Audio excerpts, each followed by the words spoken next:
Today we're talking about communication and storytelling. Hustle over everything, Clem Dwyer, 2025. You are the district champion? Yes, District 60 Toastmaster International Speaking Competition Champion. How long have you been in Toastmasters? It's been 11 years. It's been 11 years. 11 years. You know, he knows how to articulate himself.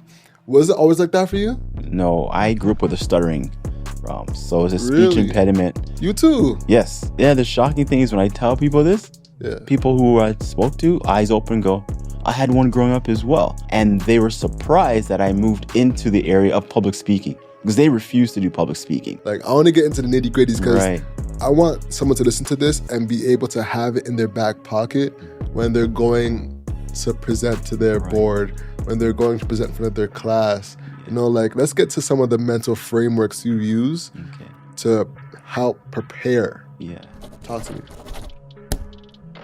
Hello and welcome back to Hustle Over Everything. Ladies and gentlemen, today we're talking about communication and storytelling. So honestly, this has been a blessing. This has fell into my lap. Usually I am avidly looking for guests, and this one just happened to stumble upon me. Today we're talking about the power of storytelling with Clem Dwyer. Yes. How you doing, man? Awesome. Alive and kicking, bro. Most definitely. So for the audience, for the people, Clem is an award-winning speaker. You're part of Toastmasters. Correct. And you are the district champion? Yes, District 60 Toastmaster International Speaking Competition Champion. Break that down. What is the process of winning something like that? Excellent question. Well, the process is you go through about 4 different levels. So you go through your club level, then you go through your division, then you go through your district, or through your area, and then your district. And at the convention, which is at the end of the springtime, we have a group of people come together and you compete. And it could be up to 8, 9 different people that will come on stage and you will present your message. And there's judges that you don't know who they are. Listen to your speech, and then at the end of the day, if your speech works out, they like it, you win. So how long have you been in Toastmasters? What's been this journey that you've been on, going from not knowing how to speak publicly to being a champion? Yeah, it's been 11 years. It's been 11 years. 11 years, yes. Okay. Yeah. It's been a journey because there was a time where I started and then I had to stop for family situation and then come back into it.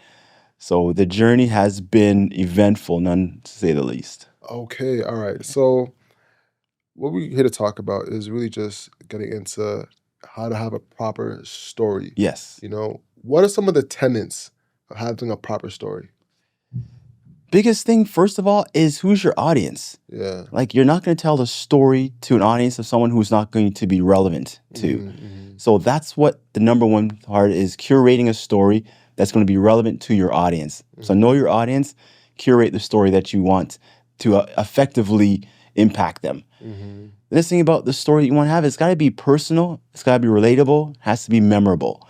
And I put those 3 keys in because if it's not memorable, then how are people going to apply what you've said? If it's not relatable, why would they even do it? Because they don't know if it's worked for you. Why would it work for them? And the personal part is amazing because people love to hear your journey and know that it's not someone else's journey, but it's yours. And when you talk about going through a situation, going through a problem, going through a trial, they know you're not making this stuff up. They know that you've been through the fire, you've been through the flames, and you've come out on the other side.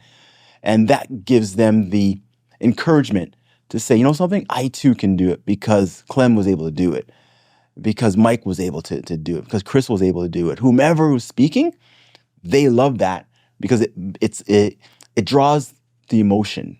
So that's what I say those 3 points are. Make it personal, relatable, and memorable. Okay. Gems. Now, let's take a step back, man. What's your ethnicity? Like, where are you from?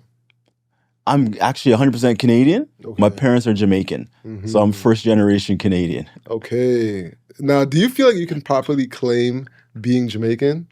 No. Being first gen? No. I've been to Jamaica, and when you get off the plane, they know you're not Jamaican. they know you're not Jamaican. You don't sound Jamaican. You don't walk Jamaican. Yeah. Your demeanor is not Jamaican. Yeah. So they can smell it. They From a know mile you're away. not. And I went on vacation and they're like, yeah, you're Canadian. Yeah. And you try to speak patois and they look at you and they go, I know what you're trying to do, but you're Canadian. Which is fine because that's who I am. My background is Jamaican. So. Man, honestly, I don't know if I say it's fine. It feels, something does feel wrong. I can't even lie. Like, Jamaica's supposed to be our home country. Right. Right? So when you go back to that home country and there's a feeling of other from them, it can't sit all the way right with you. Well, here's the thing. I also look at them and realize that Jamaica, the inhabitants, weren't born and raised in Jamaica. They were slaves who came from Africa. Facts. So there are different countries in Africa they came from. So I could look at them and say, well, if you were to go back to the country in which you and your heritage and your forefathers were slaves from, they'd look at you the same way you're looking at me. That's and then they would go, you know that's something? the thing. I don't think so. I don't think they would. I think if a Jamaican went to Ghana, they would be much more. That's a great point. I feel like if a Jamaican went to Ghana, they would be much more accepted than a Canadian in Jamaica, for sure. Interesting. I think they would have to understand the culture because there is cultural dynamics that going to Guyana and then coming from Jamaica is two different things. But here's the thing, though. If you were to look at a market, if you were to take a shot of a market in Jamaica right now, and then take a shot of a market in Ghana right now, they would look like synonymous. They look exactly the same, you know? So there is like a level of, I don't know, similarity that there is. Like if you just take a Ghanaian person and bring them to Jamaica, they'd be like, oh wow, this feels just like back home. You know, from seeing the population, from seeing the nuances, even there's still some languages like the word Picni. You know, there is a bit of cultural similarity that I think Ghana and Jamaica have claimed root in that we don't get to necessarily, you know? Well, here's the thing. There are Jamaicans who are mixed. Those are Jamaican Chinese. There's Jamaican and they're mixed and they're white. For sure. So going to Ghana doesn't make any sense to them because they're actually biracial. So now them walking into someone who's Jamaican and China and Chinese going into Ghana looks at them and goes, I'm confused. I'm very confused. I'm confused. I don't know who you are. I don't know what you are. And the person who's going to Ghana is not 100% from Ghana. They're mixing a totally different culture as well that was merged together. So they have a challenge to be looked upon. And I think and you're right. I mean, if you go there and you're 100% from Ghana and you went to Jamaica and you're Ghana, you come to Canada, then yes, there's a lineage. But a lot of Jamaicans are mixed. And my heritage is my grandparents, slaves from Ireland. So I'm not even from Jamaica. Yeah, because Dwyer is like an Irish name. Dwyer is an Irish name. Very Irish. It's an Irish name. It used to be O. Dwyer. Took off the O. It's a Dwyer. Yeah. But my middle name to my first name is Irish, the English. That's it. Yeah, you know. So there's heritage there. My last name is English, I believe. Yes. And it means like open field, Whitfield, right? So they cut off the E. Yes. It's supposed to be like Whitefield, Whitefield, like not just white, but like white, you know? Yes. Yes. And I actually thought it was Cottonfield before. Okay. So I thought that they were naming names off of Cottonfield just so they could have like a general name for slaves. That was my original thought process. Okay. But from ChatGPT apparently says that it's just means an open field. Right. You know? Which is neither here nor there, but I think the crux of it is there is a real nuance to being a Jamaican Canadian where you go back and not only do you not feel similar to the not similar, but there is a gap, but you also feel like you're prey. Yeah. You know? Yeah. Being a man in Jamaica lets you know, hey, if someone was to go wrong, they're coming for you. Yes. You know? versus in other countries. When I went to Thailand, Mhm. it was completely different. Yeah. You know, you're looked at as someone of status. Yeah. It's a whole. Have you been traveled before? No, my sister and my brother-in-law are teachers in Japan. Okay. And the story that my mom is just very quiet, reserved, doesn't like attention. Yeah. So when she went there the first time to help my sister out with my first niece, Yeah. she walked to the store. Mm-hmm. One of the students pointed to my sister and went, "Oh, mom, this is my teacher." Mm-hmm. And my sister said, "Oh, hi, this is my mom." Mm-hmm. Eyes lit up. Everybody turned around and rushed my mom. And my mom was freaking out, going, what's going on? And my sister said, because I'm a teacher, I am giving their students knowledge. Mm-hmm. They look at you as my mother, as someone who also is high with knowledge. So you're going now from one state to a higher state because of how they treat people differently. When you're older, you're not looked upon as someone who can be thrown away. You're looked at someone to be revered. So when they see that, that's the difference with seeing prey as someone who's weak and someone who can take advantage of. To someone is, oh, that's the person who has knowledge and wisdom, and I want to take what they have. I'll listen to what they have to say. I'll respect them because we respect our elders in different parts of the world. It's unfortunate when you go to parts of the islands where that isn't upheld. In some parts it is, but yeah, going to a place where you're preyed upon because you're older and they think you're weak, it's not respectful, and that's difficult to digest. For sure, man. And as y'all can hear, Clem is a speaker. You know, he knows how to articulate himself. Was it always like that for you? No, I grew up with a stuttering so it's a speech Really? impediment. You too? Yes. Yeah. Get out of here. Yeah, the shocking thing is when I tell people this, Yeah. people who I spoke to, eyes open, go, I had one growing up as well. And they were surprised that I moved into the area of public speaking because they refuse to do public speaking. It holds them back because of what stuttering does to your self-esteem. And it is, what's the word I'm looking for, is it crushes your spirit, especially when you're younger, because kids don't know any better. So they make fun of you, they make jokes, and that affects you. And I grew up not wanting to speak in front of everyone because I thought I sounded like I was stupid. And that's the hard part, is they didn't know what it was. I just couldn't correctly and properly articulate what I wanted to say. So, what makes a good story? Not just a good story, but I want to actually ask you something different. What's the significance of the ums and the ahs? Why do they hurt your speech? Ums and ahs sound like you don't know what you're talking about. That's the bottom line, is it sounds like you don't know what you're saying and you don't know where you're going with this.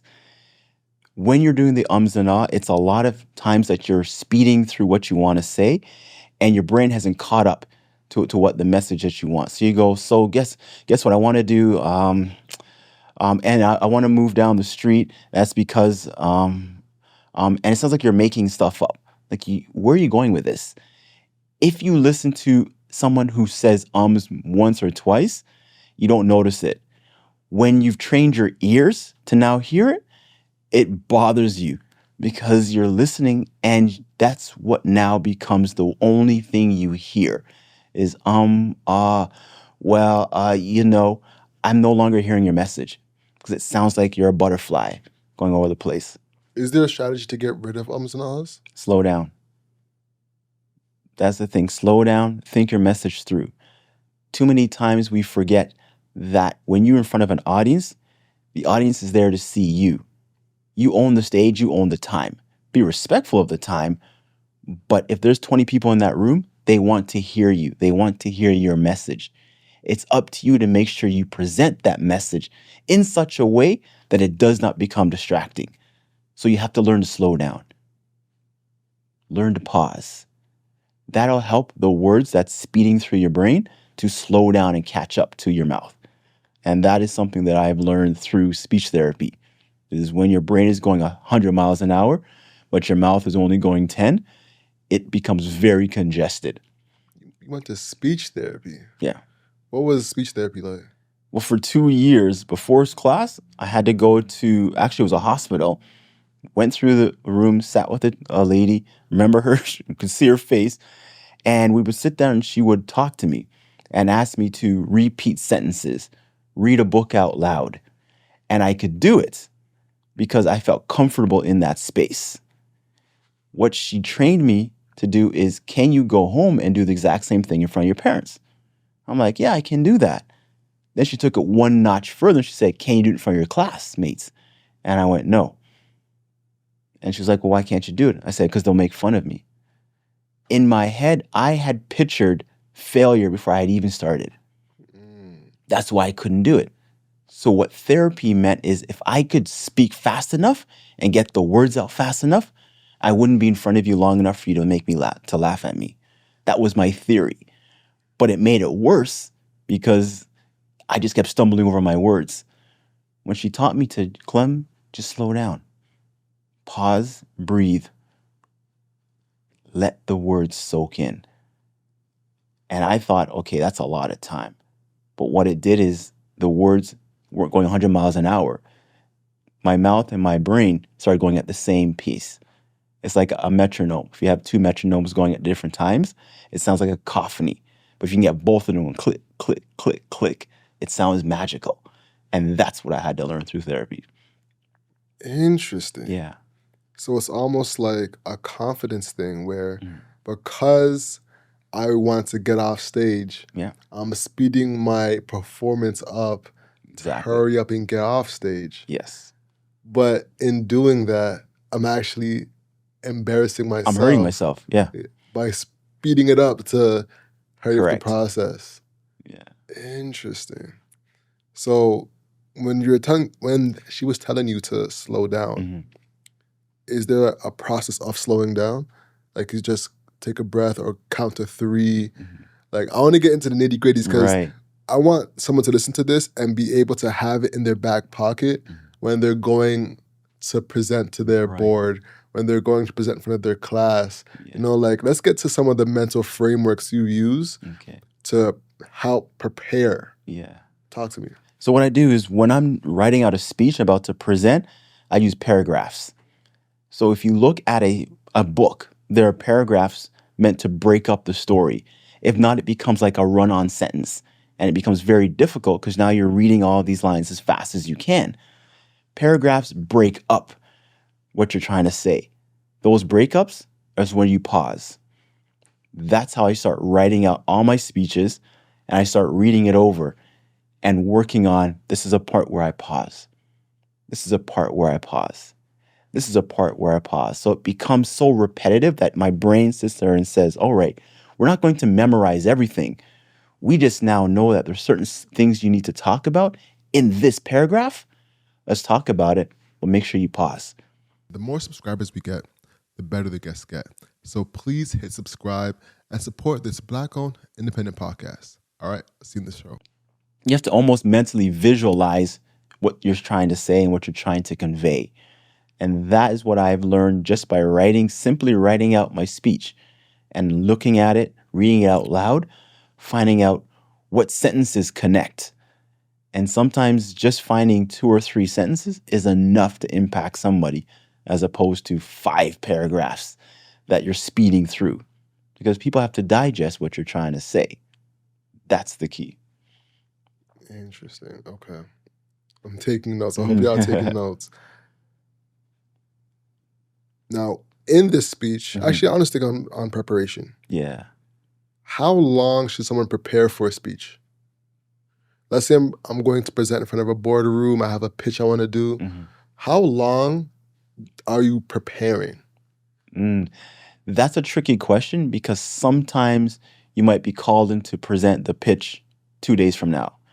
Sometimes you might be called to pitch 3 weeks from now. Yeah. So that's the difference. It's knowing ahead of time, what's the concept? What are you trying to convey? Which is why I never memorize my speeches. People have asked me, did you memorize it? I went, no. I have a concept and I have an idea of what I'm trying to say. Because the problem we run into is when we try to memorize things, if something's out of place, then our brain gets flustered. because our brain wants order. So our brain says, oh, I forgot point 2. So let me go back and find it. And now I need to go back 4. Now I'm jumbling all over the place. You need to prepare to the point where you need to be confident. And the hard thing about that is you don't know when you're going to present. That's the difficult thing, is if time may not be on your side, but do you understand what you're trying to convey? That's the key. Because if you're trying to do too much, it'll sound like you're doing too much. You'll be forcing the issue. And that's when the fumbling and the mumbling comes in and you've lost what is it you're trying to say. You just have to kind of work backwards. If you know, you're good. But if you don't know, it's a tough question because I don't know when you're going to speak. Yeah. Interesting. All right. Now let's get into the actual story itself, like presenting. Yes. I remember watching a TED Talk and seeing, I don't know if you've seen this before, but there's a TED Talk from a world-winning speaker. Yes. And he like brought out a rose. Yeah. You heard the speech? Yeah, I've seen it. All right. What I found interesting about it is people were roasting him in the comments, saying because he brought out a rose, he kind of lost the audience a little bit. Right. What's the best way to hook an audience when it comes to presenting and getting them to be attached to the first words you're saying? Right. 2 things to back up. The people in the audience who are roasting him forgot he actually won the championship. So whatever you're saying does not at all reflect what the outcome was. The outcome. Facts. So by roasting him and say, oh, that was funny, that was not, yeah, he walked away with a trophy though. You missed the fact about why he brought the rose out. And that's the key, is if people miss the point, one of 2 things, either you never had it, or 2, people were never looking for it. Because sometimes people will look for your mistakes. And that's the tough thing about preparing for a speech, is you can't please everybody. There's going to be 100 people, someone is going to find something that they did not like. Just don't focus on that 1%. Focus on the 99, the 50% that actually got it. Yeah, so repeat your question again. I did a sidebar on that. Yeah, I was talking about the hooks. Yes. When it comes to personal speaking. When you finally get on stage and you're trying to hit them with that hook to get them attached and engaged to your story, what advice do you have for people that are starting off the story? One of the things that I like to do is I like to say build a rapport. And by building a rapport is asking questions. So if you can come on the stage and ask everyone, okay, raise your hand if this is the first time you've ever been in a speech contest. People raise their hand. You know what you've done? You've broken the ice. You've got them to participate. At the count of 3, I want everybody to say, I love speaking. Everybody says, I love speaking. Guess what? You've got them to engage. So now, by default, I've got you to agree with everything I've said. I've got you to want to hear more because you've repeated everything I've said. You've done everything I've asked for. That's now I've drawn you into my world. So do things that are going to have people ask questions or participate. All my speeches, I will always ask a question or I'll ask someone to participate in some sort of an action. Now I know you're listening. Now I know you're engaged. And what people don't want to do is by social awareness, they don't want to have everybody raise their hand and people are looking around going, why is everybody's hand raised? Now they look foolish because 10 people put their hands up. You're the only one who didn't. So that's a hook, is to get everybody on your side by asking a question. Another thing you could do is, if you have it inside of you, humorous, tell a joke. Be careful of the kind of joke you're using. Obviously, it can't be a crude joke because it's the type of environment you're on. That could sink you before you've even started, is by telling a crude joke. But if you can tell something that's funny and get people to laugh, again, breaks the ice. So humor breaks the ice. Participating breaks the ice. Asking questions breaks the ice. Here's something that's also powerful. In the speech that I did that won the championship, I walked on stage and I paused for like 3 seconds. Interesting. Why the hell do you do that? To grab your attention. Because now most people walk in and they go, hi, I'm Clem, let me present my message. It's an automatic bang. But when I came on, the whole audience just stopped and started doing this. What's he going to say? Oh, this is going to be very interesting. So I got your attention because you could hear a pin drop. And then I jumped into my message. And that's what happened. So a lot of people said just the 3 seconds caught my attention because you controlled the narrative. Now, is that an advanced strategy or is that like an everyday thing that anybody can do? Anybody can do it. Because pausing, here's the thing, there's power in pausing. Okay. There's always a pattern. So if you can pause to say, you know something, let me tell you a story. Now you're sitting here going, so what's the story? You're now interested in what am I going to say? I may say something and have you. Now I want you all to think this through. Listen carefully. Just do you see it? Yeah, Do you see that? I felt that. Just Yeah, right yeah, there. But it's how I did it. Yeah. I had eye contact. Yeah. I was focused on you. I'm looking at you and saying, guess what? Alex, this is important for you. Do not miss this. Have I got your attention now? Now you're not looking at your iPhone. You're not looking. I've got your attention. And then I proceed. So there's power in pause. Mm-hmm. Yeah. All right, let's take a step back. Yeah. What was your worst performance? Oh, boy. Since I started Toastmaster or when I was younger? Overall. I want to hear the worst because I got some stuff too. Oh, boy. Grade 5. Speech orientation.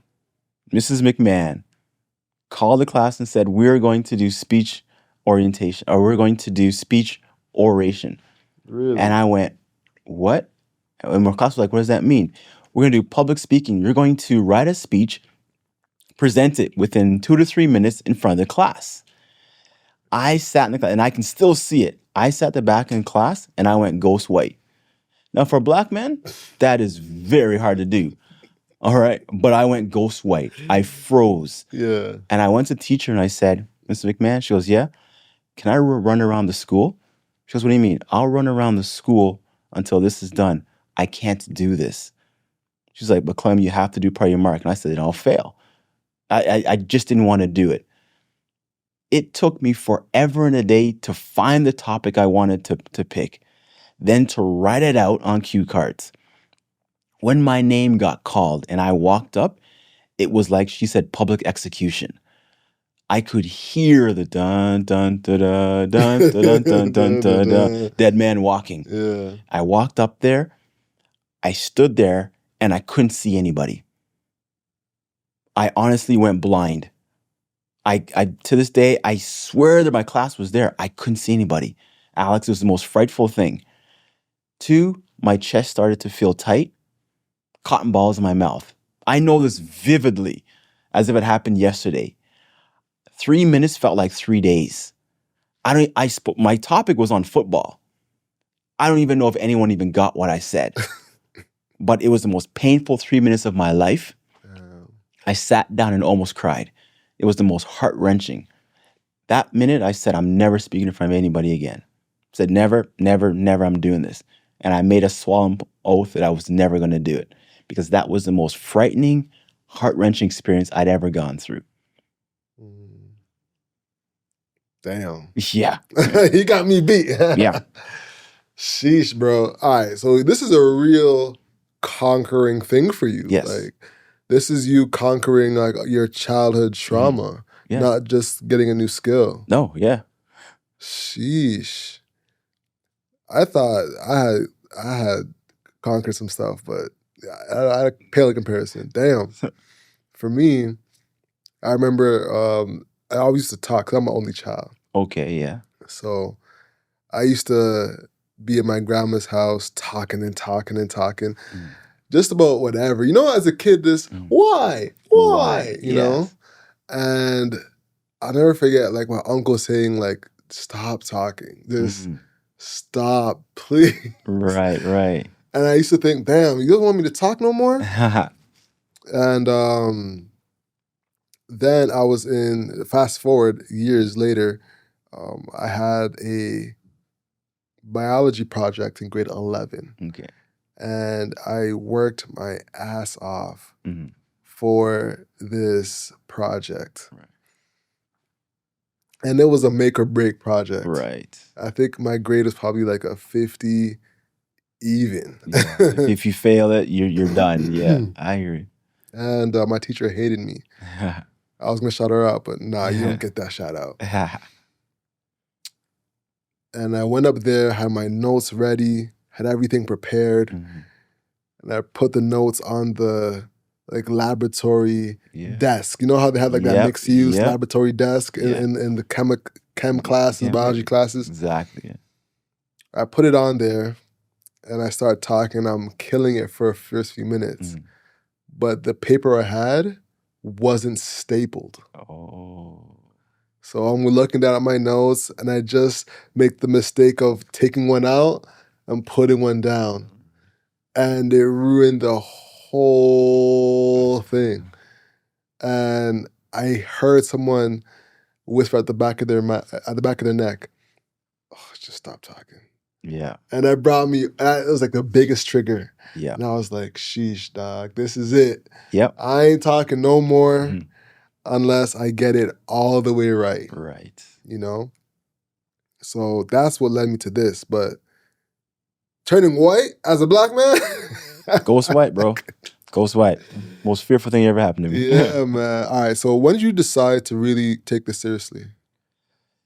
The breakthrough actually came when a church, the first church I was at, I was asked if I would show up as a youth leader. Mm-hmm. And I said, yeah, sure, I can hang around with kids. I can play with kids. No problem. Then they said, all right, we teach Sunday school lessons. I'm like, okay. And they said, all right, Clem, we need you to be a Sunday school teacher.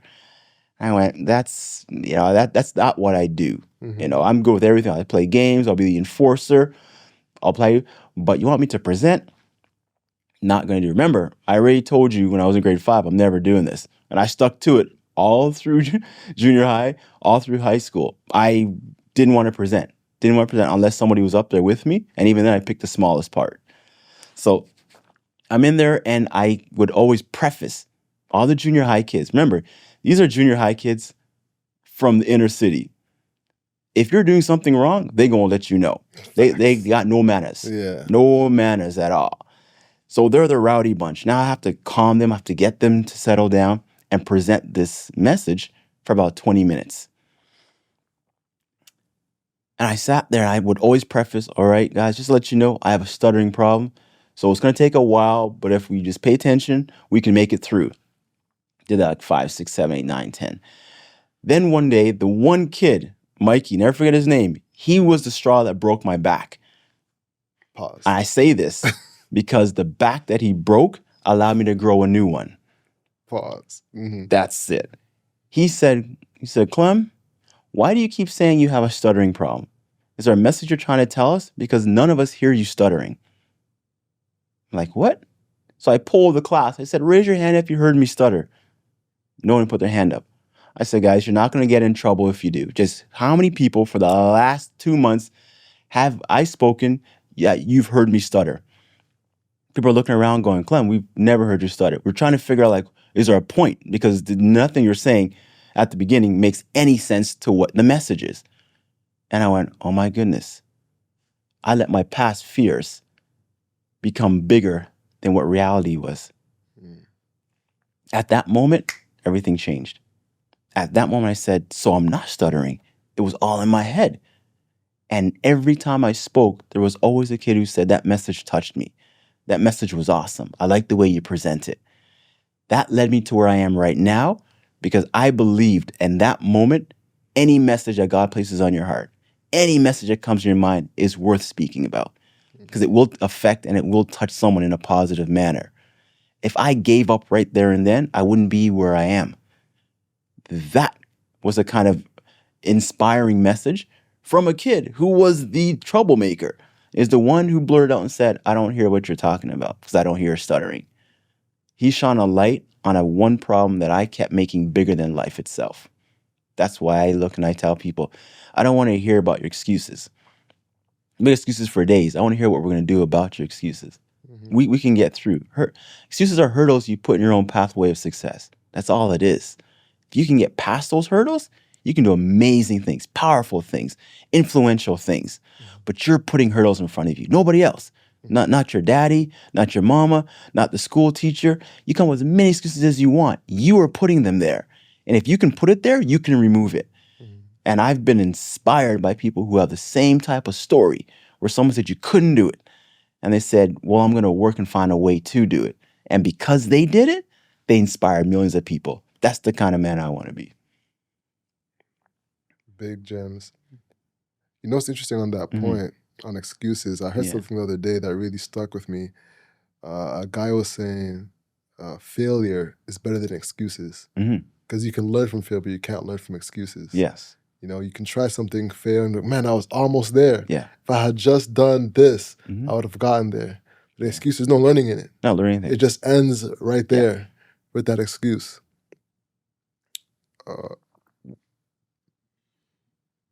When it comes to storytelling, you know, I want to pivot to storytelling. Yeah.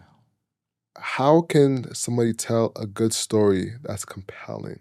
Because when it comes to communication, going through the Toastmasters, you know, I always make sure I want to talk to somebody who's done it. Yeah. You've been able to tell good stories. What are some of the tips and takeaways you can share when it comes to telling a good story? The toughest thing, the first thing is to be vulnerable. That's the key to a story. But then does it have to be personal though? It can be. It doesn't always have to be. The one thing is I take about the vulnerability, but your story has to have a message. What is it that you are trying to get people to understand or to do? So whatever story you're going to tell, what is the end result? So work backwards. If you want people to stop drinking or stop smoking or stay in school, then your story has to work backwards to the point where everything I say leads up to what my end result is. I want you to do this, or I don't want you to do this. That's where your story has to begin. You work backwards. It's going to be compelling because, again, it's the audience you're trying to reach. If the audience you're trying to reach is trying to lose weight or to work better at their finances, then the story you're telling has to be around that. Don't tell me about flying a plane if it has nothing to do with balancing my budget. No matter how great your story is, it has nothing to do with why I'm here. You have to tell a story that means something to your audience, not to you, to your audience, because you're there for them, not for yourself. Could you give an example of starting from the end and going backwards? Yes. I spoke a story about overcoming your fears. That was my end result, was you can overcome your fear.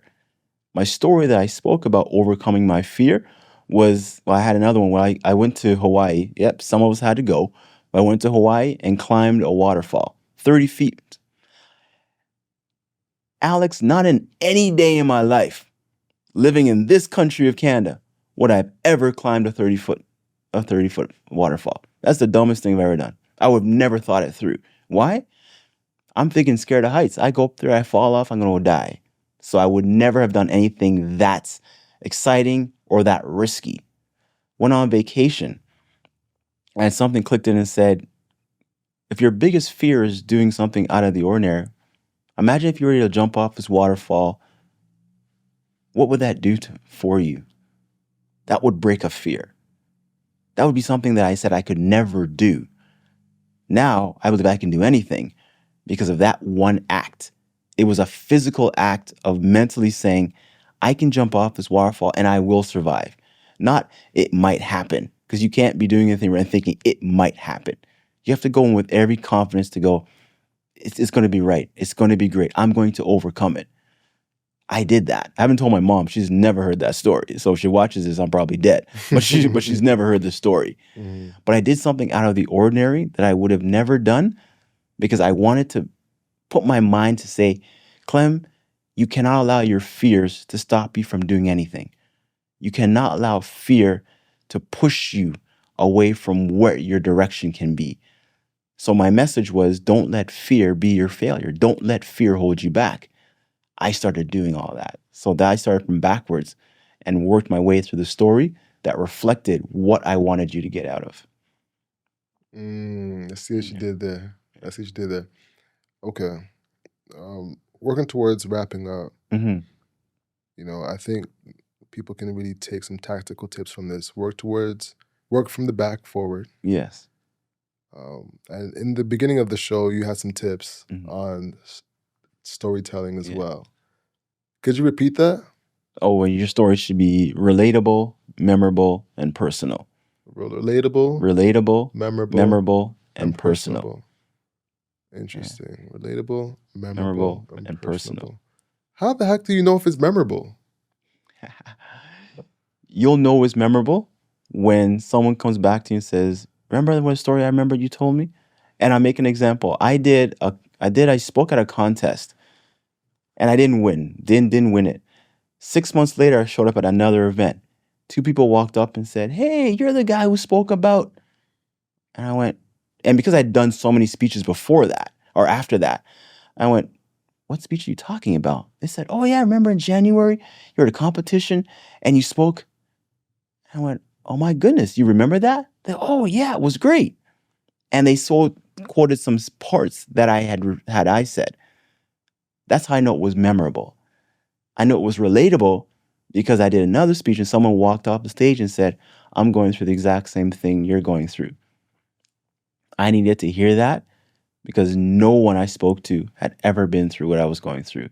Everybody gave me the cookie cutter advice, but you told it in a personal manner that you were going through these struggles and you saw a way out and you worked your way out.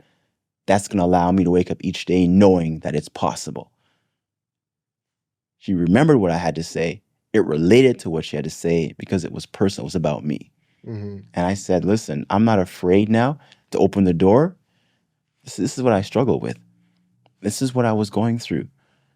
I no longer deal with that because this is the process I went through to get through it. So when you come to me and say, I don't know if I can speak in front of people," I'm like, "Oh, that's nice. You want to see my excuses too?" I don't want to hear excuses because this is holding you back. What do you want to achieve? Where do you want to go? Then we can work at it. But if you're going to sit here and keep telling me, I can't, then you're right. You can't. Then the conversation we're having right now is void. I, I don't know how I can help you. I don't know where you're going to go with this because the party that people don't want to come to are pity parties. People don't want to come to pity parties. People want to come to parties you celebrate. Tell me you're going through this and then say, "I am working towards. I'm going to fight it. I don't know how long it's going to take, but man, it sucks that I'm here, but I want to be here." You'd be surprised how many people come out of the woodworks and go, "Guess what? I can help you. Guess what? I can help you. Guess what? I can help you." Because people love to hear people who are on a journey and they're going somewhere. That's what I think people want to hear. Okay. But now, from you validating those people, Mhm. that was based off, not those people, but those stories.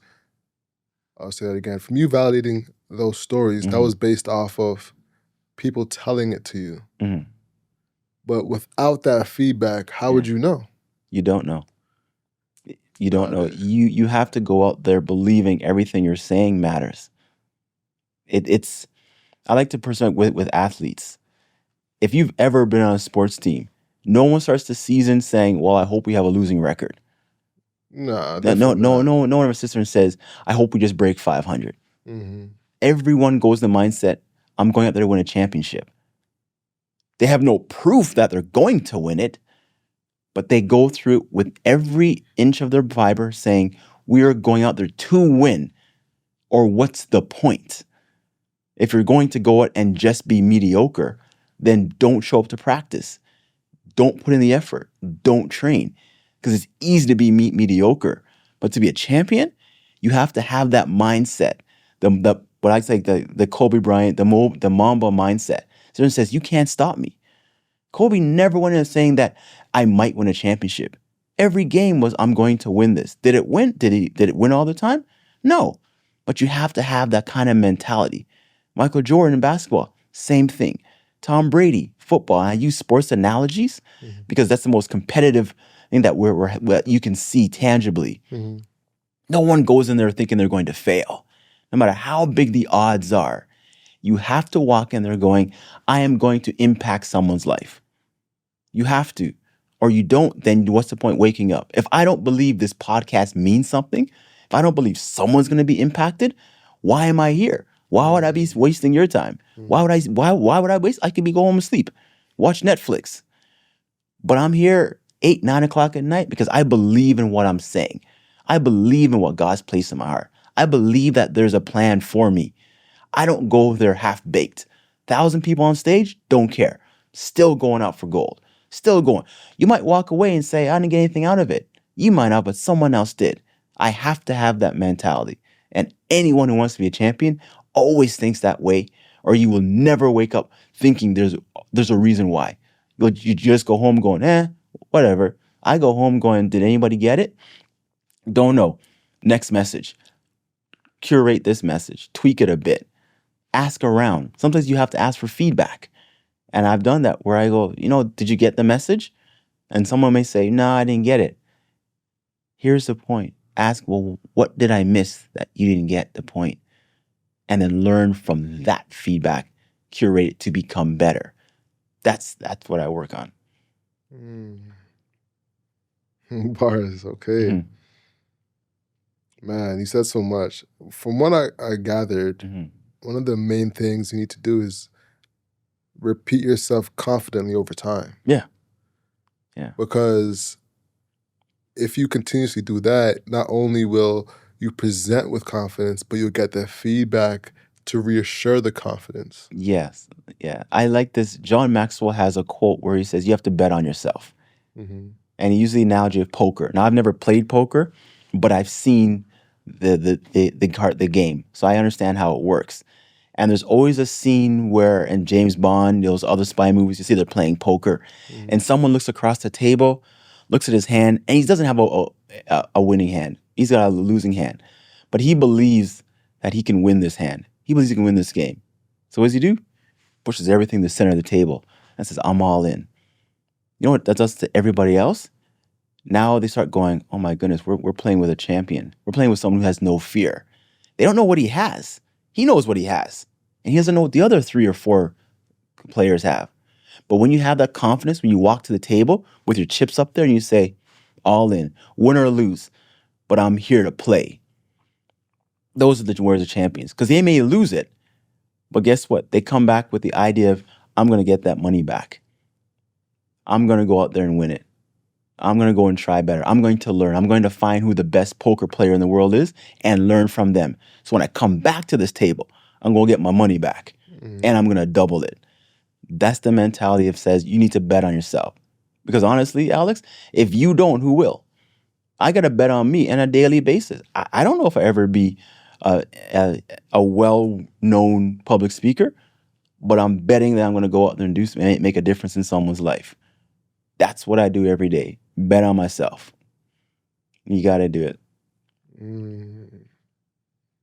So I'm going to ask the audience, what have you done in the last 30 days to bet on yourself? What have you been doing? All right. I think we can work towards wrapping up on that, man. As we get out of here, what last tips do you have for the audience? I guess the tips I have is whatever story you have inside of you is worth telling. Whatever it is, you may not think it's worth telling, but I guarantee whatever you have been through, whatever trials, whatever unpleasant situation you've been through, there's a purpose why you've gone through it. And like I said, there's a purpose for your pain. Your pain is not something that is unwarranted. There's a reason why you went through it. If you can learn from those lessons, move forward through it, you can help somebody else. That's where my therapy came from, why I speak publicly.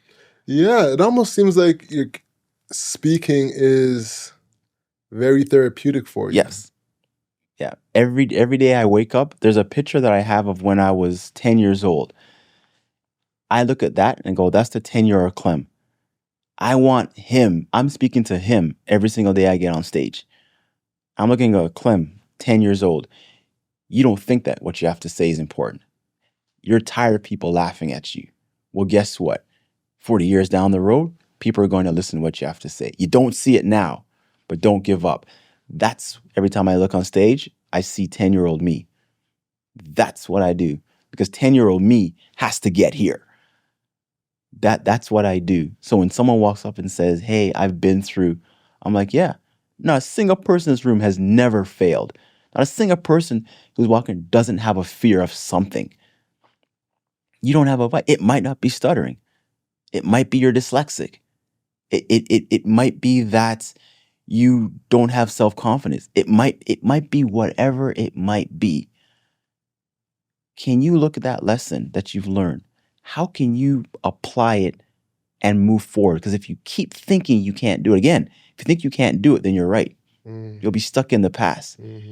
Don't live in the past. Learn from it. We're never meant to be there. I see the future. I go, this is where I want to be. Will I get there? I have no idea. But I dare you to stop me. I've been through way too much nonsense to sit here and go, this was for naught. It can't be. Every story I tell is everything I've been through, because I know it was not for naught. And I will not have it be the death of me by going, I died because I never. Nah, it's therapeutic, but I also realize there's a reason for everything. So God hasn't put you through pain just because he had nothing else better to do. It's there to make you stronger. Is that the main thing speaking has done for you, made you stronger? Yeah. Yeah. It's made me so much more confident in myself. It's also made me more empathetic to people. Because even though we think communication is just one-way street where you're just talking, it's also listening. As a podcast host, the best ones, like yourself, do a very good job of listening to what someone has to say. And you're not listening to respond, you're listening to understand. And that's how your questions become inspirational. That's why your questions become so forthcoming. Why they're so deep. Because you've heard what someone had to say and you go, interesting. All right. What if I flip this question? What if I ask this question? Because you're learning something as much as your audience is. When you communicate, if you can listen, you will be amazing. And I've learned that just at work. When people found out, oh, you actually speak? Like, yeah. But you said you had a stuttering. I said, I had a stuttering. I said, I only say that to lay the premise. Whatever you think, whatever you've been through, whatever your struggle is, there's an end. There's an end. You have to walk through the fire to get to the other side. And that's why I speak. It's therapeutic, but it's also, I know there are people who need a breakthrough. They just need to know that there's a way out. A lot of people need a breakthrough. Oh, 100%. One of the biggest fears in the world, the top like 5 fears, is falling off a cliff, fear of heights. Yeah. I think that's number 1. Number 2, public speaking. Yeah. Is there a methodology for getting over that fear? Do what Nike says, just do it. Man, I ain't rolling. I'm not rolling. I'm not rolling. Absolutely not. This is what I found out. We overthink a lot of things. A lot of things we do in life, we overthink it. We overthink. If you want to stop drinking, the only way to stop drinking is to what? Nah, bro. Stop drinking. Like that's the only way. BS, bro. But here's the thing. That's like someone with an addiction saying, "Yo, just quit. You're on crack." No. But here's the thing. Just quit. You have to make an attempt to go. You have to make a decision. Do you want to stop or you don't want to stop? Of course, you want to stop. If you want to stop, then you have to start somewhere. You have to go step 1 to step 12. Yeah. You can't sit here and go, "Well, I just want to stop." And what? Well, I just want to stop. This is not how it works. You have to go through a process. So to get over something or to become better at something, you got to start somewhere. You got to start the process. Yeah. Yeah, you just have to do it. But the mentality is you have to do it. So here's the thing. The person clicking on this video is starting. It's starting.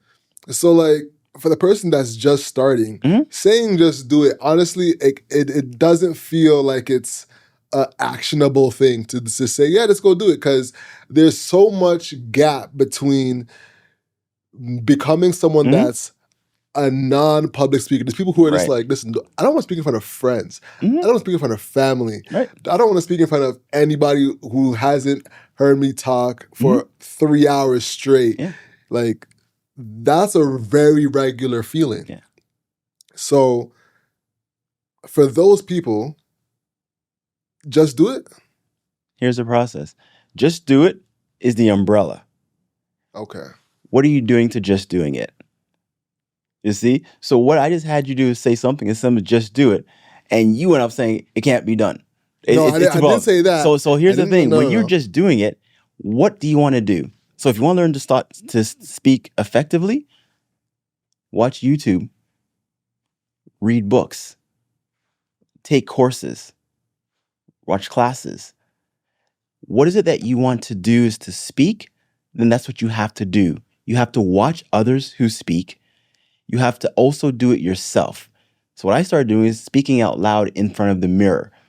Because what a lot of people have is they can't do eye contact. It feels weird. And it could be sometimes a cultural. I think sometimes cultural is you don't look at your elder in the eyes as disrespectful. Some people think if I look in your eyes, it feels creepy. I get it. But if you can lock on someone's eyes, it means I'm connecting with you. So that's something. Work on speaking. There's a technique that I say you have to record yourself. And it was by Vin Jiang. 4 things. When you write your message, you record it. You play it back with no video. Just listen to yourself. Then you play it again. Turn off the volume and just watch yourself. Then you're going to play back and critique yourself. So when I say just do it, steps that you're doing is I'm going to start speaking out loud. And again, you don't have to speak in front of 1,000 people. Speak in front of the one person that matters is you.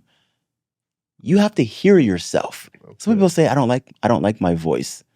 I'm like, well, what's wrong with your voice? Because you hear yourself speak all the time. Now you're more aware. Do you hear what you're saying? Do you know what you sound like? If you can get that going, that's where you become successful. That's the steps. Is watch what other people are doing and mimic it. This is where copying is great. Just mimic. Everything I'm doing is I've watched numerous amount of public speakers and copied exactly what they're doing. Why? Because Alex, they're successful. Successful people copy successful people. So if I'm going to be like an Eric Thomas or a John Maxwell or Brian Tracy, then guess what? Watch them. Watch what they're doing. Listen to the nuances. Read their books. Get that information. That's going to help you along the way. Go to speech writing classes. Go to join Toastmasters and learn how to present. The beautiful thing about Toastmasters is everyone in there wants to become better. No one's looking down at you going, oh, Alex, it's your first time. I've been there for 20 years. Well, if you've been there 20 years, why are you still there? You know what their answer is? Because I still want to get better. Mind blowing. You've been there for 20 years. Yeah. And you've won 3 championships. Yeah. And you're still here because there's so much more to learn. Learning doesn't stop because you've won awards. Learning doesn't stop because you've been in the game for 20, 30 years. Learning stops when you're dead. And if you're still breathing, that's the mentality you have to have. So you're going in there saying, who do I need to find? Make that conscious decision. Find a mentor. Find someone who's already speaking and say, Alex, you're in the podcast. I want to do what you're doing. I don't know how to form questions. I don't know what it means to listen. I don't have X, Y, Z. Mentor. Find someone and reach out and say, can you teach me? And if you can be teachable, you can learn all the tricks, tips, and of the trades. But that's where it becomes to just make that decision. When you make the decision that I'm going to do it, then yeah, you can become better because in your mind and in your heart, you're taking the initiative. Find those things and you can be great doing it. There we go. I'm so happy to push back on you for that. I'm so happy because that's the real sauce. Repetition, recording yourself, finding a mentor, doing research. You have to go down the wormhole. Yeah, you have to go down that hole. Yeah. I think that's really what it is. To fix yourself, you have to go down that wormhole. And honestly, that kind of leads us to what we have going on. Definitely. You know, so audience, hustlers, we're about to do our first workshop. Yes. And this is new. This is like This is gonna be awesome, new frontier for us, man. Yeah. So a live workshop is happening. And honestly, I'm excited for it, man. You've heard Clem speak. And now if you want to like come in person and learn for yourself, this is the time to do it. So yeah, man, hit the link below and sign up for yourself. It's going to be a great time. We're going to have some refreshments. So I highly suggest hitting the link below and signing up. But honestly, man, thank you so much for joining. Well, thank you for having me. I appreciate it. I really feel like someone listening to this got some gems when it comes to public speaking, storytelling. Yeah. And I think if anyone even decides to come to the workshop, it's just going to be that times 10. That's it. You know? So thank you, man. I appreciate you. Hustle is what you can't control. So control your grind and control your life. I'm Alex. I'm Clem. That's the show, y'all. Peace. Peace.